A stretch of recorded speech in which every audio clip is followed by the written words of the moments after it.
Magandang good morning po sa inyong lahat. So pupunta tayo doon sa kabilang balkonahe dahil gusto ko lang ipakita yung aking petchay doon. Dahil yung previous vlog natin, nabanggit ko na sandali, punta tayo doon. Nandito tayo sa kabilang bangir, kabilang balkonahe. At yun nga, ikot muna tayo. Foggy siya, oh. Foggy. Ayan, oh. At yun nga, nabanggit ko sa isang vlog guys, na yung aking petchay ay namumulaklak. Sabi ko hindi healthy. Tapos merong nakapag-comment na maganda yung namumulaklak na petchay. Oo. So, ang point ko is, yun nga, sabi ko hindi siya healthy. Dahil pag namulaklak siya guys, pag namulaklak siya, itong dito sa baba, hindi siya healthy. Yun ang ibig kong sabihin. Oo. Pag wala siyang bulaklak, mas healthy siya. Yun ang pagkakaalam ko. Shout out kay Ilocana Pinay in Saudi, Texas. Yan po yung channel niya. Shout out sa'yo, Kabsat. Ganyan na yung petchay ko, oh. Kaya sabi ko, hindi siya healthy. Ganyan ang kalalabasan. Anyway, balak kong tanggalin yan, tapos magtatanim ako ng bago. Meron akong seedling doon. Anyway, medyo ano pa naman, maaga pa para sa summer. Tignan nyo, hindi pa exactly summer.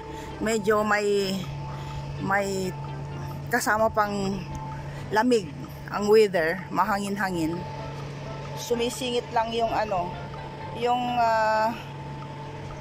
mainit sometimes. Kung minsan mainit, ayan siya, oh.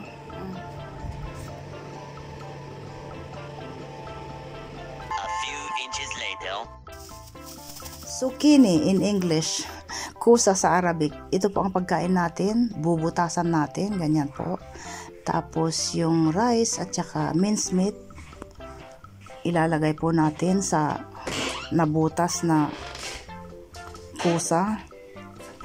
So, tatanggalin natin ang parang loob ng kusa na yan. At hindi po natin itatapon.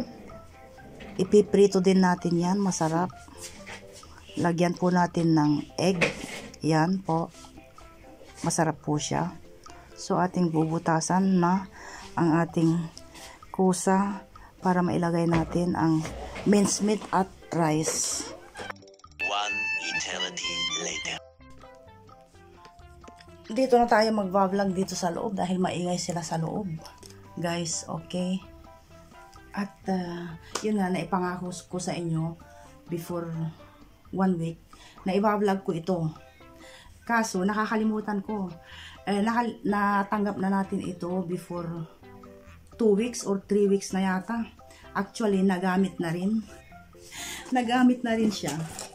At ito po yung natanggap natin. Dahil alam kong may nag-aantay sa inyo dahil may vlog ako noon. Nasabi ko, ipapakita ko sa inyo yung susunod na mga matatanggap natin. So, ang natanggap natin, guys, isang ganyan, envelope, at isang box. At nabuksan na at nagamit na yung iba. So, nagkandarambol-rambol na. Una, ang importante kasi guys, di ba na i-vlog ko noon na nagpadala sa akin si ate ng isang sapatos na ganyan. Tapos sumunod na padala niya isang sapatos na ganyan. So nakaka-puzzle guys, nakaka-puzzle. So hindi natin maisuot dahil hindi nga sila magkakulay. Magkaparehas sila ng ng brand, pero hindi magkakulay. So nagantay tayo ng ilang linggo, ilang buwan, and there you go, dumating na nga yung pinaka-last 2 boxes, 2 parcel. So yan po, at dumating na nga yung dumating na yung kaparis. Yan na po. So, pwede na natin gamitin. Nagamit na ni Jessie dahil sabi ko nga, 2 linggo na dumating ito. Pero wala akong time na ipakita sa inyo. Nagamit na ni Jessie ito. Gustong gusto niya. Maganda siya guys. Oo. Tapos ito yung puti. Maganda yung pagkaano. Ayan.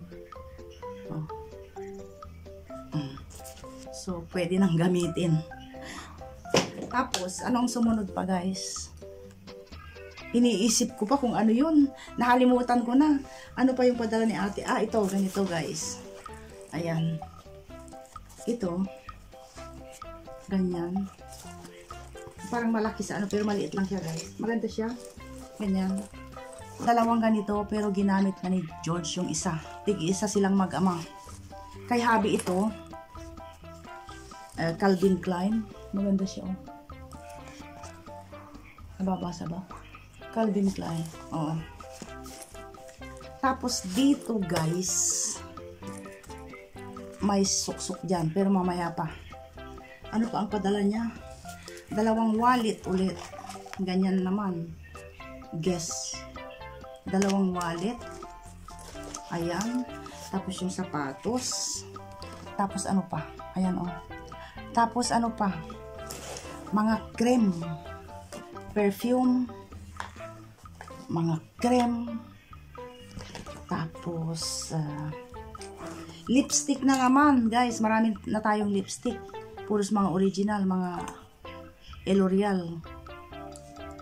Ayan, ano pa, tapos ito girdle, pampasexy, huwag na nating buklatin, basta maganda siya guys, maganda. 3 tapos ano pa, tapos, merong pasuksok. Anong pasuksok guys? Yan, may pasuksok na naman na $100. At, dahil 2 packets ito. At, yan, magkano ba ito? 50-50, 100, 100 euro, tapos $100. Yan. Yung laman ng 2 parcel natin. Tapos ano pa? Yun. Nakalimutan ko na dahil nga 2 linggo na. And then isa pa nga pala guys. So, yun nga, may collection na tayo. Sana hindi tayo magipit para hindi natin magasta guys. Asan ba yung iba? Asan na yung iba? Nawawala. Ito yung last time guys. Oo, tapos yan. Nasa kay George yung isa. Oo, souvenir daw ni George, kinuha niya. So, meron tayo niyan. Ito guys, hindi daw niya nagagasta. So, yun, siniksik niya dyan. Sa package na yan. Pwede na tayong mag-shopping puno. Pwede ba yun? So, yun guys, ang laman ng mga yan. Ano pa? Ay, meron din isang perfume guys. Kinuha na ni Jessie. Oo.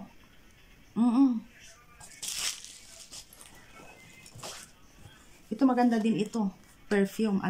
Ano ba yun? Lotion. So, ayan. Tara na't mag-shopping guys. Hindi naman ako yung taong pag nakahawak ng pera, i-shopping ka agad. Hindi. Lumipas na yung ating kalandian. Ang importante po sa akin, yung pag may makakain kami, ganoon. Oo. Kung sa bag, meron naman akong bag, ba't pa ako bibili ng bag, di ho ba? Kung sa damit, meron naman akong damit dyan, ba't pa ako magpapabago ng bagong damit? Wala na, lumagpas na guys, yung ating yung ating kalandian ba? At niyayaya ako ng mga kaibigan ko sa Bayreuth. It's been 2 months. Halika dito. Sabi ko, oo. Hindi naman ako nakakalabas-labas. Dahil bahay lang ako. Yung bang ganun. So we'll see next week siguro kung makagala tayo papuntang Bayreuth. Para naman ma-change ang weather ng ating buhay. Buhay na nandito na lang sa bahay. At, ayan, yan siya.